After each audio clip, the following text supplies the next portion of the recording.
Hello everyone, today we are again back with one other great features of pivot table, that is creating multiple reports. Just click of one button and we have to create multiple reports or multiple tabs with different customer name according to the brands they purchase and total sales value irrespective of month.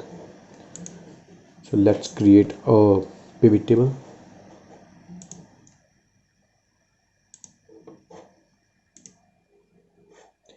So this is how it looks.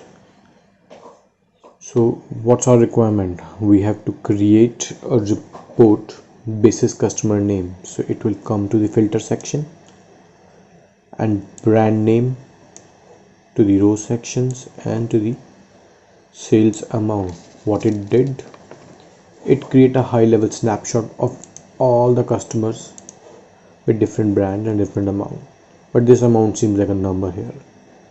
It's a sales value. So let's convert this into a currency format.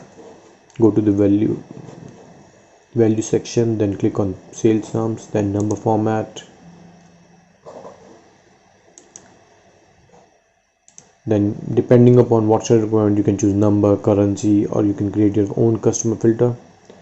In this case we are using number, so here click on the use 1000 separator.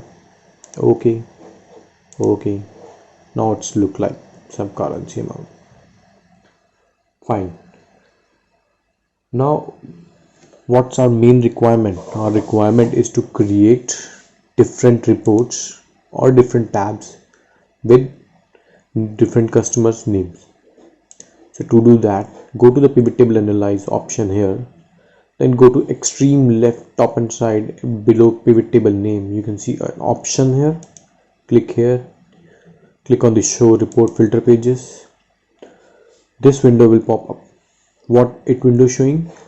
It will show the names or the fields which we have selected or dragged in the filters column. If we have dragged more than one, it will show all the fields here.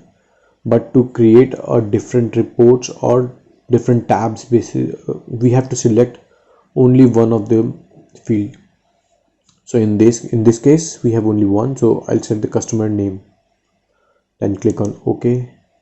What it did, it create different tabs like a macro for all the customer names present here. So it worked like a macro, splitting data basis the customer name.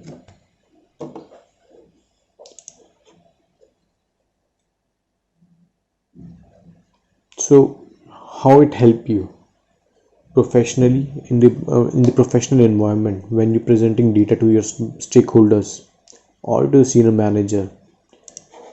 By clicking here, clicking one option, then to go to another, deselecting and selecting again. This is an old way school style.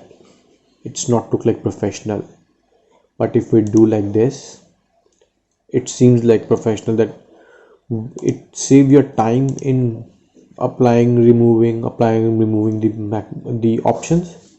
Also, if you are creating any dashboard using this pivot table, so these separated tab will help you to link those dashboards directly from for that customer from that particular tab instead of connecting to the main pivot, because it increase the chances of selecting wrong drop down in the dashboard. Hope this topic is clear. If you have any doubts, please put your questions in the comment section and I will reply you on your comments, or I will answer it in my next video. Thank you.